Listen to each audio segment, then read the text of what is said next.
శ్రీమాత్రే నమః. శివాయ గురువే నమః. నమస్కారం అండి అందరికీ. ఈరోజు మనము లలితా సహస్రనామంలో మొదటి నామం శ్రీమాత అంటే సృష్టికి తల్లి. తల్లి సృష్టిస్తుంది, కానీ సృష్టించిన తర్వాత ఆ సృష్టిని ఎవరు పాలిస్తారు? ఆ శక్తి ఎవరు? అందుకే రెండవ నామం వస్తుంది.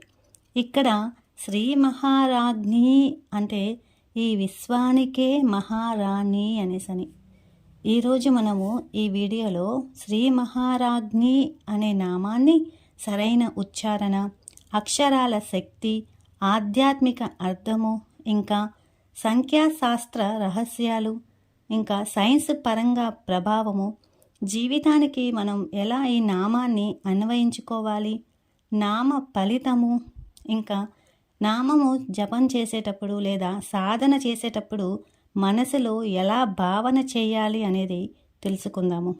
ఈ నామం జపం వల్ల మన శరీరంలో నాయకత్వము, ఆత్మవిశ్వాసము, ఇంకా మానసిక స్థిరత్వము ఎలా పెరుగుతాయో తెలుసుకుందాము. వీడియోని ఎక్కడ స్కిప్ చేయకుండా పూర్తిగా చూడండి. కొత్తగా చూసేవాళ్ళు మన ఛానల్ని సబ్స్క్రైబ్ చేసుకోండి. ఎవరైనా మొదటి నామము చూడకుండా రెండవ నామం చూస్తుంటే కనుక ఫస్ట్ ఆ నామం చూసి అర్థం చేసుకొని తర్వాత ఈ వీడియో చూడండి. అప్పుడు మీకు ఇంకా పూర్తిగా అర్థమవుతుంది.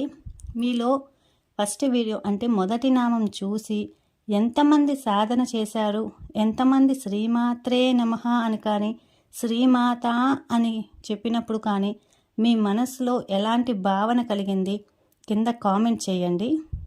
ఈరోజు మనము శ్లోకంలో ఉచ్చారణ ఎలా ఉంటుందో చూద్దాము. శ్రీ మహారాజ్ఞి, ఇది మొదటి నామంతో కలిసి శ్రీమాత శ్రీ మహారాజ్ఞి అనేసని వస్తుందన్నమాట. మొదటి నామము శ్రీమాత అని చెబుతూనే రెండవ నామంకి చేరుకుంటామన్నమాట. శ్రీమాత శ్రీ మహారాజ్ఞి అనేసని. అదే మనకి నామావళిలో చూసుకుంటే శ్రీ మహారాజ్ఞై నమః అని పలకాలి. ఇక్కడ చివరన జ్ఞై అని పలకడం అంటే శ్రీ మహారాజ్ఞై అని పలకడం అనేది ముఖ్యము. ఈ నామము మొత్తము మనకి 5 అక్షరాల నామం అన్నమాట. శ్రీ మహారాజ్ఞి, ఇది మొత్తము 5 అక్షరాల నామము. ఇప్పుడు మనము ఈ నామంలోని ఒత్తులు దీర్ఘాలు చూద్దాము. ఇక్కడ శ్రీ అని వచ్చింది కదా, సాకు రావత్తు వచ్చి ఈకార దీర్ఘం వస్తుంది, అప్పుడు శ్రీ అవుతుంది. అలాగే హా ఇంకా రా ఈ రెండిటికి ఆకార దీర్ఘాలు వచ్చాయి. అంటే ఒకసారి చూడండి, హా అన్నప్పుడు లాస్ట్లో ఆ అని వస్తుంది కదా, అలాగే రా అన్నప్పుడు కూడా ఆకార దీర్ఘం వస్తుంది. ఇంకా జ్ఞి అంటే ఇది సంయుక్తాక్షరం, జా కింద న్యావత్తు వచ్చింది, అంటే ఇవి రెండు కలిసినప్పుడు జ్ఞా అవుతుంది. దీనికి ఈకార దీర్ఘం ఇస్తే జ్ఞీ అని ముక్కుతో అనునాసిక ధ్వని వచ్చేలా పలకాలన్నమాట, జ్ఞీ అనేసి అని చెప్పి. ఇంకా పద విభజన చూసుకుంటే శ్రీ మహా రాజ్ఞి అనేసని విభజించవచ్చు. ఇక్కడ శ్రీ అంటే మంగళప్రదమైనది, ఐశ్వర్యవంతమైనది అని వస్తుంది. మహా అంటే గొప్పదైన, అత్యున్నతమైనది అనేసని. రాజ్ఞి అంటే రాణి అని, మహారాణి అని. శాస్త్రార్థం చూసుకుంటే కనుక శ్రీమాతాగా సృష్టించిన తల్లి శ్రీ మహారాజ్ఞిగా ఈ అనంత విశ్వాన్ని పరిపాలించే రాణి అనేసని, అంటే సార్వభౌమాధికారిణి అని. అమ్మ శాసనం లేనిదే ఈ సృష్టిలో అణువు కూడా కదలదు. ఇప్పుడు శ్రీ మహారాజ్ఞి అంటే సర్వలోకాలపై పరిపాలన అధికారం కలిగిన పరాశక్తి అని. ఆమె కేవలం తల్లి మాత్రమే కాదు, సంపూర్ణ విశ్వరాజ్యాన్ని నిర్వహించే మహారాణి అనేసని.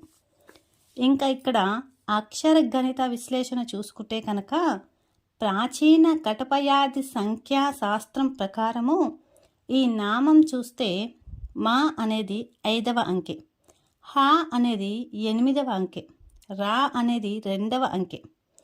ఇంకా జ్ఞా, దీనిని సంయుక్తాక్షరంగా పరిగణించినప్పుడు జా వచ్చి 3వ అంకెగా, ఇంకా జ్ఞా వచ్చి 5వ అంకెగా వస్తుందన్నమాట. దీన్ని బట్టి జ్ఞా యొక్క విలువ 8 అనమాట. 8కి సమానంగా ఉంటుంది. ఇప్పుడు ఈ అంకెలన్నీ కలిపితే అంటే మహారాజ్ఞి ఈ వీటి అంకెలన్నీ కలిపితే 23 వస్తుంది. మళ్ళీ ఈ 23ని కలిపితే 5వ అంకె వస్తుంది. ఈ 5వ అంకె పంచభూతాలకు అంటే గాలి, నీరు, అగ్ని, భూమి, ఆకాశం ఇంకా పంచేంద్రియాలకు సంకేతము. అమ్మవారు ఈ 5 తత్వాలను శాసించే మహారాణి. శ్రీ విద్యలో పంచదశి అత్యంత కీలకమైనది. పంచదశి అంటే 15 అక్షరాల మంత్రము. ఈ నామంలోనే అంటే శ్రీ మహారాజ్ఞి నామంలోని 5 అక్షరాలు పంచదశిలోని 3 కూటాలలో మొదటిదైన వాగ్భవ కూటానికి ప్రతిబింబిస్తుంది. ఇంకా పంచబ్రహ్మలు బ్రహ్మ, విష్ణువు, రుద్ర, ఈశ్వర, సదాశివులను తన ఆధీనంలో ఉంచుకొని పాలించే శక్తిగా ఈ 5 అక్షరాలు అమ్మ అధికారాన్ని సూచిస్తున్నాయి. బీజాక్షరాల విశ్లేషణ చూస్తే శ్రీ అనేది ఐశ్వర్య బీజము అంటే శక్తి ప్రసరణ. అలాగే మా అనేది చూస్తే విస్తారణ శక్తి. హా అనేది ఆకాశతత్వము అంటే విశాలత్వము. రా అనేది అగ్ని బీజము అంటే చైతన్య కాంతి. జ్ఞి అనేది జ్ఞానానికి ఆజ్ఞా చక్రానికి సంకేతమైనది. మొత్తంగా మనకు ఈ నామము అధికారము, వ్యాప్తి, పరిపాలన సూచిస్తుంది. శాస్త్రీయ దృష్టికోణంలో చూస్తే కనుక శ్రీ మహారాజ్ఞి నామం జపిస్తున్నప్పుడు మన ఏకాగ్రత 2 కనుబొమ్మల మధ్య ఉన్న ఆజ్ఞాచక్రంపై ఉండాలి. ఎందుకంటే రాజ్ఞి అంటే ఆజ్ఞాపించేది అని అర్థము. ఈ నామం మన మనసును, ఇంద్రియాలను అదుపులో ఉంచుకొని శక్తిని మనకి ఇస్తుంది. జ్ఞీ అనే అక్షరం పలికేటప్పుడు గాలి నాసికారంధ్రాల ద్వారా ఒత్తిడితో బయటికి వస్తుంది. మీరు కూడా ఒకసారి జ్ఞీ అని చెప్పి చూడండి. ఆ చెప్పేటప్పుడు ఆ గాలి ఒత్తిడి అనేది ఎలా బయటికి వస్తుందో గమనించండి. శ్రీ మహారాజ్ఞి అంటే పరిపాలించే శక్తి అని. ఈ భావనతో నామం జపం చేయడం వల్ల మెదడులోని ప్రిఫ్రంటల్ కార్టెక్స్ అనేది ఉత్తేజితం అవుతుంది. మెదడులోని ఈ భాగమే నిర్ణయాలు తీసుకోవడానికి, భావోద్వేగాలను నియంత్రించడానికి బాధ్యత వహిస్తుంది. ఈ నామం జపం వల్ల లింబిక్ సిస్టమ్, ఇది ఆవేశము, భయము కలిగించే భాగము అదుపులోకి వచ్చి అంటే నామజపం చేయడం వల్ల లింబిక్ సిస్టమ్ అనేది అదుపులోకి వచ్చి మనిషిలో నాయకత్వ లక్షణాలు, ఓర్పు అనేది పెరుగుతాయి. మా, హా, రా అనే అక్షరాలు ఉన్నాయి కదా, ఇవి పలికేటప్పుడు మన ఛాతి భాగంలో గాలి ఒత్తిడి ఏర్పడుతుందన్నమాట. ఇది ఛాతి మధ్యలో ఉండే థైమస్ గ్లాండ్ అంటే థైమస్ గ్రంథిని ప్రభావితం చేస్తుంది. ఈ థైమస్ గ్రంథి టీ కణాలను ఉత్పత్తి చేసి మన శరీరంలోని ఇమ్యూనిటీని అంటే రోగనిరోధక శక్తిని పెంచుతుందన్నమాట. ఇది ఒత్తిడి వల్ల కుంచుకుపోయే ఈ గ్రంథి ఈ నామజపం ఇచ్చే ప్రశాంతత వల్ల తిరిగి మళ్ళీ ఉత్తేజితం అవుతుంది. శ్రీ మహారాజ్ఞిలోని దీర్ఘ స్వరాలు ఉన్నాయి కదా, హా, రా, జ్ఞి అనేసని. ఇవి ఉచ్ఛ్వాస నిశ్వాసలను క్రమబద్ధీకరిస్తాయి. దీర్ఘంగా మనము శ్వాస తీసుకుంటూ ఈ నామాన్ని పలికినప్పుడు శరీరములోని కార్టిసోల్ అంటే స్ట్రెస్ హార్మోన్లు స్థాయిని గణనీయంగా తగ్గిస్తాయి. ఇది అధిక రక్తపోటును తగ్గించడానికి ఇంకా గుండె లయను మెరుగుపరచడానికి సహాయపడుతుంది.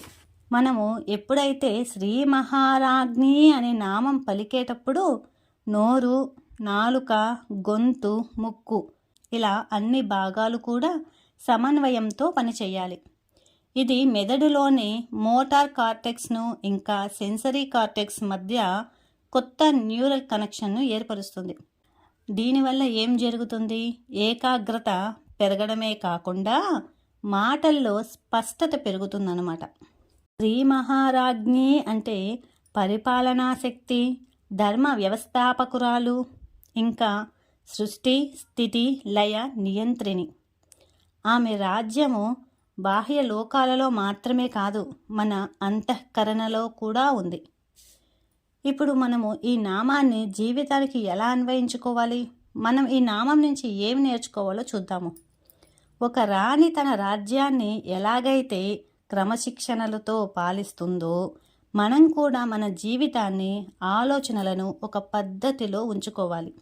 అధికారం ఉన్నప్పుడు కరుణతో కూడిన ధర్మాన్ని పాటించాలని మనకి ఈ నామం చెబుతుంది. ఈ నామస్మరణ వల్ల నాయకత్వ లక్షణాలు పెరుగుతాయి, భయం తొలగిపోతుంది, ఆత్మవిశ్వాసం అనేది పెరుగుతుంది.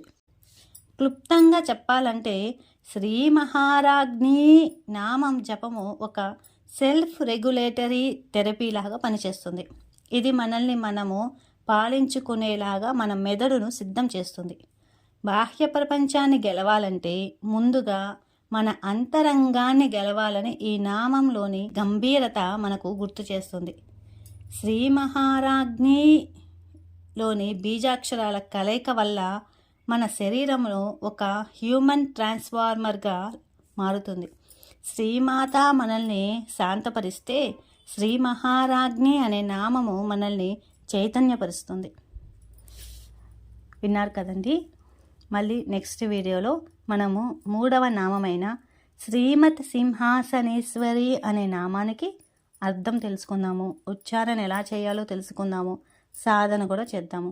మీరు ఈ వీడియో చూసి వదిలేయకుండా శ్రీ మహారాజ్ఞై నమః అని కానీ, శ్రీ మహారాజ్ఞి అని కానీ నామము జపం చేయండి.